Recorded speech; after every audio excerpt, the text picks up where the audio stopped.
જ્યાં સુધી બાબા સાહેબે સૌથી વધુ કોઈ ભાર મૂક્યો હોય તો એક પત્રમાં બાબા સાહેબ લખે છે અને કહે છે કે તમામને ભણવાનું મળવું જોઈએ, શિક્ષિત બનવા જોઈએ, પણ મહિલા શિક્ષણ ઉપર એને સૌથી વધુ ભાર મૂક્યો.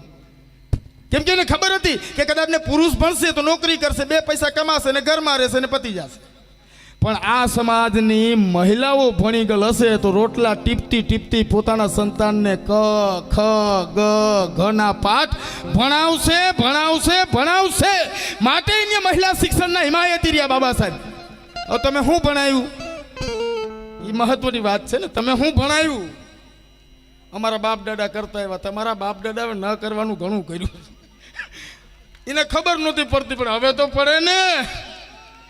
બહુ ચોખ્ખી વાત છે, બહુ ચોખ્ખી વાત છે કે જે બાબા સાહેબે આ સમાજ માટે જે હવે હજી એક ઘટના તમને હું યાદ અપાવી દઉં. જ્યારે એટલી જામનગરની જનમેદની આ ધરતીને અવસરને વધાવવા માટે આંગળે આવી છે ત્યારે મને ઘણાને આમ પૈસા હાથમાં લઈને ઉડાડવા છે, પણ મને મારું કામ કરવું છે. મારે 2 વાત કહેવી છે. 2 વાત નહીં કહું તો એ એટલી મેદની છે. સમજીએ, બાબા સાહેબની 133મી જન્મ જયંતિ ઉજવવા માટે જ્યારે તમે એકત્રિત થયા છે ત્યારે બાબા સાહેબે બહુ સ્પષ્ટ કીધું છે કે જે સમાજ પોતાનામાં જન્મેલા મહાપુરુષોને યાદ નથી કરતો એ સમાજમાં મહાનાયકો જન્મ લેતા પણ અટકી જાય છે. જ્યોતિબા ફૂલે 200 વર્ષ પછી શિવાજીની જ્યારે એને દેહ ત્યાગ કર્યો, 200 વર્ષ પછી જ્યોતિબા ફૂલે એની સમાધિ શોધી અને મહારાષ્ટ્રની અંદર 1000 પંક્તિના ગીત લખી અને મહારાષ્ટ્રમાં જય શિવાજી જગાડ્યું. ત્યાં સુધી તો એની સમાધિ ગોતવાય કોઈ નહોતું ગયું. અમે એના વારસદારો છીએ. જે ભારતને ભારત બનાવી રાખવાની પરંપરામાં જે લોકોએ તાકાતથી પોતાની ભૂમિકા અદા કરી છે. બાબા સાહેબને એવું હતું કે હું એક ભણીને આવ્યો છું ને એટલું થાય છે, એટલે બાબા સાહેબે એવું કીધું કે 50 જણા હું ભણવા મોકલું વિદેશ તો ઘણું કામ લાગે ને. એટલે 50 જણાની શિષ્યવૃત્તિ મંજૂર કરીને બાબા સાહેબે વિદેશમાં ભણવા માટે મોકલા. એમાંથી 15 તો આવ્યા જ નહીં. એ આયા નહીં આવ્યા હોય, એને ઘેરે છે. એ 15 ના ધોકા કરાય, મગના ધોકા કરાય. 5-7 જણા સમાચાર મોકલાવ્યા કે સાહેબ અમે ભણીને આવી ગયા છે, કે કામ હોય તો કહેજો. એ આમાંય કીધું હશે, હા વાણિયાભાઈ કે કામ છે, કામ જ છે તો ગુડાઈ જાય એટલે કામ જ છે, પણ નહીં મેં નહીં આવુંગા. એ વાવ. પણ 2-5 જણા તો બાબા સાહેબ પાસે ગયા, કીધું કે સાહેબ હું ડોક્ટર બની ગયો, સાહેબ હું વકીલ બની ગયો, હું એન્જિનિયર બની ગયો, બોલો સાહેબ અમારે શું કરવાનું છે? આદેશ કરો, હુકમ કરો સાહેબ, અમારે શું કરવાનું છે?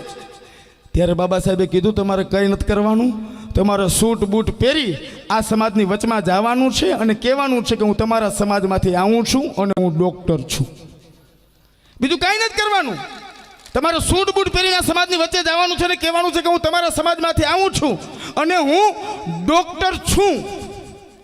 ત્યારે કોઈ માતા પોતાના દીકરાને પૈપાન કરાવતી હશે, ધવરાવતી હશે, તો એ ધવરાવતા જ નક્કી કરી લેશે કે આ મારો ધાવે નહીં ને મારે આવો ડોક્ટર બનાવવો છે. તો હજારો ડોક્ટરની ભેટ આ સમાજને મળશે. તમારે સપના બતાવવા જવાનું છે. શું કીધું? કે તમારે સપના બતાવવા જવાનું છે. આને બતાવવાનું કીધું ના ધવરાવવા ગયો.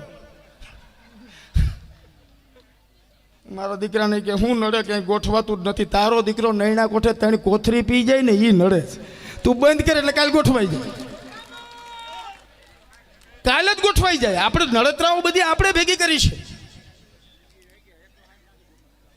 આપણે ઘર ચોખ્ખું કરવું હોય તો હાવણી લઈને ઉતરવું પડે તો ઘર ચોખ્ખું થાય. કચરો તો આપોઆપ આવી જાય, એ કંઈ લેવા જવો પડે એ તો હોય જ. બહુ ચોખ્ખી વાત છે. એટલે વાક આય ને તમારો એવડો જ વાક છે. તમે કોઈ દી તમારા 8 વર્ષ 10 વર્ષ કે 12 વર્ષના દીકરાને લઈને કોઈ દી મામલતદાર કચેરીએ ગયા? બતાવ્યું કોઈ દી કે દીકરા મામલતદાર કચેરી કહેવાય ને બેઠો એ મામલતદાર કહેવાય, તાલુકાનો વહીવટી વડો કહેવાય. કોઈ દી પોલીસ સ્ટેશને પોતાના સંતાનને લઈને જાઓ છો? આ પોલીસ સ્ટેશન છે, બેઠો એ PSI છે. કોઈ દી કલેક્ટર કચેરી એમને જાઓ છો? કે દીકરા જો ઓલી સફેદ ગાડી આવે છે ને કલેક્ટરની ગાડી છે, જો ઓલો ઉતરો એ કલેક્ટર છે, એ આ જિલ્લાનો વહીવટી વડો કહેવાય. એને તમે બતાવશો જ નહીં તો સપના ક્યાંથી આવશે? તમે એને બતાવશો જ નહીં તો સપના ક્યાંથી આવે? હું તો ત્યાં સુધી બાબા સાહેબ કામદાર યુનિયનને સંબોધન કરતા બાબા સાહેબ બોલ્યા છે. સંબોધન કરતા બાબા સાહેબે કીધું, સંબોધન કરતા બાબા સાહેબ બોલે છે, હા તમે યાતનાઓની વચ્ચે છો, તમે તનતોડ મહેનત કરો છો, તમે મજૂરી કરો છો, ઓવરટાઈમ કરો છો, મને બધી તમારી જરૂરિયાતો પૂરી નથી થતી, મને વેદના છે. બાબા સાહેબ બોલ્યા છે કામદારોને, કામદાર યુનિયનને સંબોધન કરતા બાબા સાહેબ બોલ્યા છે કે હા તમે ઘણી દુઃખની વચ્ચે છો, પણ કદાચ ને તમને 1% જમવાનું મળે કે ન મળે, પેટે પાટા બાંધી લેજો, પણ તમારા સંતાનોમાં શિક્ષણના બીજ વાવજો. અત્યારે કીધું બાબા સાહેબ, તમે શું દઈ રહ્યા છો સંતાનને, આવનારી પેઢીને શું દઈ રહ્યા છો? આપણે તમામને મંગલમય સમાજની કામના કરવી છે, પણ મારી પોતાની ભૂમિકા શું છે? બાબા સાહેબ સફળ થઈ શકે, કેમ કે બાબા સાહેબ ઘરેથી નીકળ્યા ને તૈયારી કરીને નીકળ્યા હતા. પોતાની પત્ની, પોતાના સંતાનો, પોતાનું જીવન.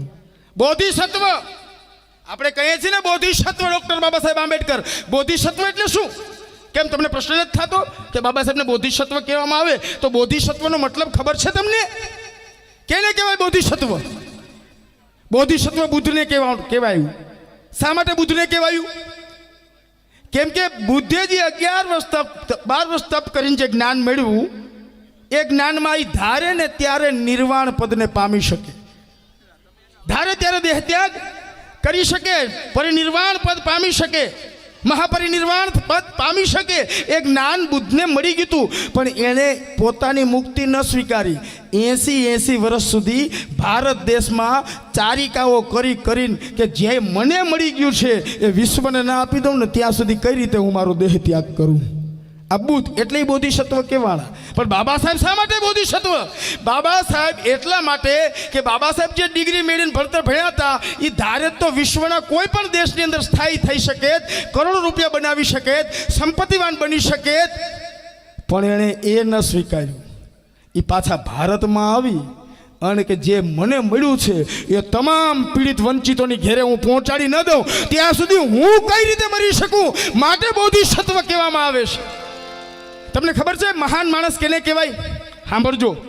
હું કોઈની પાસે વધુ સંપત્તિ છે એટલે મહાન છે? બાબા સાહેબ કે નહીં. શું સૌથી વધુ ભણી ગયેલ છે એટલે એને મહાન કહી શકાય? નહીં. સૌથી વધુ ડિગ્રી છે એટલે મહાન કહેવાય? તો કે નહીં.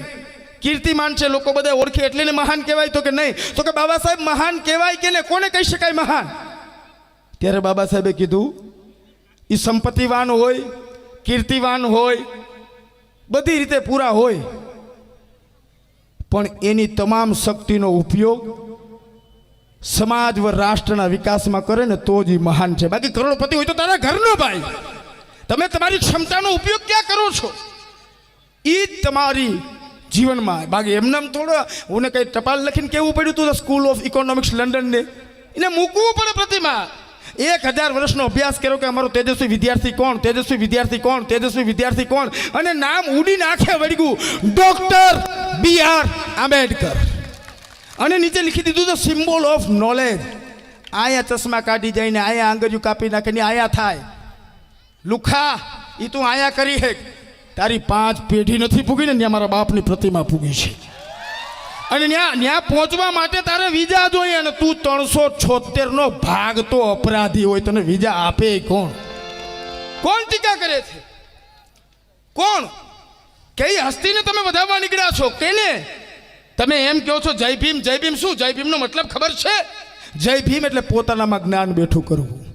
જય ભીમ એટલે પોતાનું સ્વાભિમાન સાથે જીવવું. જય ભીમ એટલે તર્ક. જય ભીમ એટલે કે જે હું પામી ગયો છું બીજાને આપવું. જય ભીમ એટલે કે પે બેક ટુ સોસાયટી. જય ભીમ એટલે રાષ્ટ્રને સમર્પિત. વિચાર કરો, હું તમને બાબા સાહેબે ધ પ્રોબ્લેમ ઓફ રૂપીની અંદર આ જે પૈસા છે ને, આ પૈસા જેની વેલ્યુ ઘટતી જાય છે, પડતો જાય છે દી રાત, આ પૈસા બાબા સાહેબે ત્યારે કહી દીધું 70 વર્ષ પહેલાં કે આને કાગળના ભરોસે નહીં, આને ગોલ્ડ સોના હારે જોડી દેવું જોઈએ.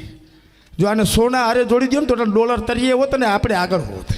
આ એની ક્ષમતાઓ હતી, આની ઇકોનોમિક્સ ક્ષમતાઓ હતી. આની એક રાજનીતિજ્ઞ બાબા સાહેબ બંધારણ સભામાં છેલ્લા ભાષણમાં 1.5 કલાક માટે બોલ્યા, અને તમામને ઊભા થઈને તાળીઓ પાડવી પડી. શબ્દ શું હતા? બાબા સાહેબ બોલ્યા કે ગમે એટલું મજબૂત બંધારણ આ લખાય છે, પણ જ્યાં સુધી એને અમલ કરનાર માણસો સારા નહીં હોય તો આ માત્ર એક કાગળનો ટુકડો બનીને રહેશે. બાબા સાહેબને બોલવું પડ્યું. બાબા સાહેબ બોલ્યા કે કદાચને કોઈ કદાચને સમાજમાં રાષ્ટ્ર માટે કોઈ મહાન કામ કરે તો એને બધાય સન્માન દેવા જોઈએ. બાબા સાહેબ બોલ્યા છે બધાય સન્માન દેવા જોઈએ, જેટલું દઈ શકાય. ભારત રત્નથી માંડીને તમામ સન્માન દેવા જોઈએ. રાષ્ટ્ર માટે સારું કામ કર્યું છે, પણ ક્યારેય કોઈ માણસ રાષ્ટ્ર કરતાં મહાન કોઈ દી ન થવો જોઈએ. રાષ્ટ્ર કરતાં મહાન કોઈ દી ન થવો જોઈએ. આ બાબા સાહેબ ભવિષ્ય ભાખી ગયા હતા. એક એક વસ્તુ નહીં ગોતીને દઈ દીધું છે, આપણે બતાવી દીધું છે વારસો. 21 વર્ષ ધર્મનો અભ્યાસ કરીને તમને ને મને બુદ્ધમ શરણમ ગચ્છામીના નાદ દીધા છે. કેટલી તાકાતથી પોતાના સ્વાભિમાન હારીને કોઈ દી છેડા કર્યા નથી. તમે મને મંત્રી બનાવ્યો એટલે તમે કયો એમ બોલો એમ, એવું કોઈ દી નથી કીધું. આપું દાખલો, સાંભળો. આપું છું દાખલો.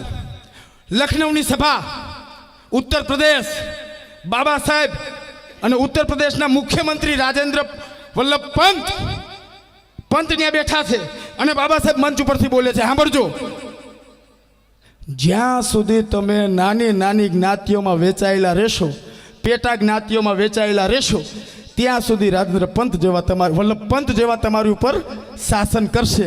પણ તમે જ્યારે એકજૂથ થઈ જશો ને તો વલ્લભ પંત જેવાય તમારા પગની વાદળી, બૂટની વાદળી બાંધતા ગર્વ અનુભવશે. આવું બોલ્યા બાબા સાહેબ. હવે અઘરું તો પડે ને, અઘરું ન પડે? ત્યાંના એટલા ગજાના માણસની વચ્ચે બાબા સાહેબ આવું નિવેદન આપી દે, અઘરું પડે કે ન પડે? એટલે એને પત્ર લખ્યો સરદાર વલ્લભભાઈ પટેલને. પત્ર લખ્યો કે ભાઈ બાબા સાહેબ છે ને એ તમારા કેન્દ્રના મંત્રી છે ને આ રીતનું નિવેદન કરે એ વ્યાજબી નથી. હવે એ નહેરુજી, ગાંધીજી બધા ભેગા થયા કે ભાઈ હવે બાબા સાહેબને તમે કે આમાં માફી માગવી પડે, બાકી ભેગું ન થાય. તમે આ જોયું કે આ રીતનું મારી હાજરીમાં આવું કીધું. એટલે બાબા સાહેબને કીધું આ જરા તમે જોઈ લ્યો નહીં. એટલે બાબા સાહેબે કીધું મેં એમાં કંઈ ખોટું કીધું જ નથી. અને તમે એમ કહેતો કે તમારા કેન્દ્રના મંત્રી તરીકે તો આલ્યો મારું રાજીનામું, આપણે નથી રમવું. હવે એ તો ઊભા થઈને વયા ગયા. તો ઓલા ગુજકુરી ભાઈ અટાણે આ બંધારણ લખાય છે, ધ્યાન નહીં પડે, આંધ્રા ભીત થઈ જાઉં, આ ક્યાં લખાય? ધ્યાન નહીં પડે કેમ કે હકીકત હતી તો સ્વીકારવી પડે ને. પછી બધાએ સમજોતો કરો, કઈ વાંધો નહીં. બાબા સાહેબને કહ્યું કે પ્રેસ મીડિયામાં દરેક બોલી દે, બાકી બધું. પછી બાબા સાહેબે પ્રેસ મીડિયાની વચ્ચે બાબા સાહેબને ઊભા કર્યા. બાબા સાહેબ બોલ્યા જે દિવસે હું બોલ્યો તો એ બધું વ્યાજબી હતું અને એમાં મારે કોઈને નુકસાન પહોંચી શકાય એવું મારું નિવેદન છે નહીં. જે વાસ્તવિકતા હતી એ હું બોલ્યો છું. પછી ઊભા થઈ ગયા. બધા વયા ગયા. એટલે આ વાત છે સાહેબ, એ સમજી લેવું જોઈએ. બાબા સાહેબે સ્પષ્ટ કીધું હતું કે તમારે સમજી લેવું જોશે કે બાબા સાહેબ અને રાષ્ટ્રના હિતમાં ટકરાવ થશે તો ડૉક્ટર બાબા સાહેબ પોતાનો જીવ દઈ દેશે પણ રાષ્ટ્રનું રક્ષણ કરશે. પણ મારા પીડિત, વંચિત અને શોષિતનો પ્રશ્ન આવશે, એના હક અને અધિકારનો પ્રશ્ન આવશે અને એમાં તમારો હક હશે તો હું આના જ પડખે ઊભીશ, આના જ પડખે ઊભીશ અને આના જ પડખે ઊભીશ. એ તમારે જાણી લેવું જોઈએ. અને એની અનામત લખી એના પ્રતિનિધિઓ થયા, એને શું વાલું લાગે છે? એને આ બાબા સાહેબ નથી ગમતા? આ બાબા સાહેબને નથી સમજાતા? અરે અનામતની વ્યવસ્થા જ નહોતી લખવી. જો બાબા સાહેબે તો જે કીધું હતું ને અલગ મતદાર મંડળ ખાલી 20 વર્ષ સુધી રહ્યો ને તો જાતિવાદી વ્યવસ્થા જ વહી જાત, અનામતની જરૂર જ ન પડત. હાજા ગગડી ગયા હતા. આ પુના કરારની દેન છે અનામત. કેટલી યાદ તમે એમ કહો કે હવે કંઈ નથી, હવે કંઈ નથી. અરે હમણાં કોરોના કાળ ગયો તો અને તમે માસ્ક બાંધીને નીકળ્યા હતા, 6 મહિનામાં તમે ધ્રુજી ગયા હતા. 1000 રૂપિયા લઈ લો બાકી માસ્ક નહીં પહેરું. દંડ મહિના હતા દેવા. 1000નું કાકો એડવોકેટ 1001 બાકી. આવું નિવેદનો મેં સાંભળેલા. માસ્ક નહીં પહેરું બસ 6 મહિનામાં. અમારા પૂર્વજોએ કેટલી પેઢીઓ સુધી ગળામાં કુંડિયું લઈને રેખડા છે. એની વેદના અમને નહીં હોય. તું 6 મહિનામાં થાકી જાય. અરે અમે ક્યાં કઈ વિરોધ કરું છું? એક બાપ હોય એને 1 કરોડ રૂપિયા એની સંપત્તિ હોય, 4 એના દીકરા હોય તો બધાને ભાગે કેટલા આવે? 25 લાખ આવે ને. કરોડ રૂપિયા બાપની સંપત્તિ હોય ને 4 દીકરા હોય તો 4 એના ભાગે કેટલા આવે? 25 લાખ આવે. હવે એમાં કોઈક દીકરો મજબૂત હોય અને બીજા દીકરાને દાબીને એના 25 લાખ ખાઈ જાય. એ વ્યાજબી છે? એ વ્યાજબી કહેવાય? ભાગીદારી છે ને. ભાગીદારીની વાત છે. સમરસતા એટલે શું? કોઈ કેરીનો રસ હોય, કોઈ પપૈયાનો રસ હોય, કોઈ કારેલાનો રસ હોય, એમાં જેનો રસ મજબૂત હોય એનો સ્વાદ આવે. સમરસતા નહીં, સમાનતાના પાયા ઉપર ડૉક્ટર બાબા સાહેબ આંબેડકર લડ્યા છે, સમાનતાના પાયા ઉપર. એટલે જેણે જે છે હકીકત છે, અને હકીકત કહેવા માટે જ હું બંધાયેલો છું. અને આ ઘણા એમ કે વિસન આવ્યો તો ને આમ બોલ્યો ને તેમ બોલ્યો ને ફલાણ, તો જ્યાં ખીલી ખૂટતી હોય એટલે ખોડી દેજો. જીવ તો લાખનો છું ને મરે હું 1.25 લાખનો થાય, એમાં કોઈ શંકાને સ્થાન નથી. બાકી હકીકતો છે. શું થાય, શું થઈ શકે? બિરસા મુંડાને જેથી કહેવામાં આવ્યું કે તારી કોઈ છેલ્લી ઈચ્છા ખરી? કદાચ ને જેલમાં તારું મૃત્યુ થઈ જાય, બિરસા મુંડા તારી છેલ્લી ઈચ્છા ખરી? તો કે આ છે. શું? તો કે જ્યારે હું મરી જાઉં ને મારી શમશાન યાત્રા નીકાળો ને એટલે મારા પગને બહાર રાખજો. કેમ? કે મારા લોકોને ખબર પડે કે હજી હું થાક્યો નથી, હજી હું હાર્યો નથી, હજી હું થાક્યો નથી. ભગતસિંહને તેથી ફાંસીના માજડે ટાણું આવી ગયું ફાંસી દેવાનું, ત્યારે ભગતસિંહને પૂછવામાં આવ્યું, ભગત કોઈ ઈચ્છા ખરી છેલ્લી? તો કે હા છે. શું? તમે ઉતાવળ રાખો, તમે ઝડપ રાખો, તમે ઝડપથી મને ફાંસીના માચડે તમે લટકાવી દો. અરે ભગત આવી ઈચ્છા થોડી કરાય. તો કે નહીં, આ જ મારી છેલ્લી ઈચ્છા છે, લટકાવી દો મને ફાંસીના માચડે. ઝડપ કરો, ઉતાવળ રાખો, ઝડપ રાખો. તો ભગત આવી ઈચ્છા કરવાનું કારણ? ત્યારે ભગતસિંહ બોલ્યા કે તમે ઝડપ રાખો, ઝડપથી હું આ ફાંસીના માચડે ટીંગાઈ જાઉં. અહીંયા એક ભગત મરશે ને 1000 ભગત ભારતમાં જન્મશે. 1000 ભગત. આગ છે. આ 5000 વર્ષનો ઇતિહાસ છે. આ લડાઈઓ કઈ આજની થોડી છે. અફઘાનિસ્તાન, પાકિસ્તાન, બાંગ્લાદેશ, ભૂટાન, શ્રીલંકા, ઈરાનની સરહદોનો વિસ્તાર, આને અખંડ ભારત કહેવામાં આવતું. અને એના એકમેવ ચક્રવર્તી સમ્રાટ અશોકની ધરતીમાં હું તમારું સ્વાગત કરું છું. જે અખંડ ભારત કહેવાય આ હતું. આ તો અખંડ ખંડમાં વિભાજિત છે, પણ જે અખંડ હતું માનવતાના મૂલ્યોનું જતન કરતું કરતું કાયમને માટે વિશ્વને જેને પ્રેરણા આપી છે, વિશ્વને પ્રેરણા આપી છે, આને ઓળખે છે. હજી વિદેશમાં જેમ મુસલમાનના દીકરાને મક્કા દેખાય ને, હિન્દુના દીકરાને 4 ધામની જાત્રા દેખાય ને, એમ વિશ્વના બૌદ્ધિક લોકો જેટલા છે ને એના માટે ભારત એ જ છે. એક વખત ભારતમાં જઈ આવી જ્યાં બુદ્ધના પગલા પડ્યા છે. વિશ્વ આ ઓળખે છે યાર, વિશ્વની ઓળખાણ આ રહી છે.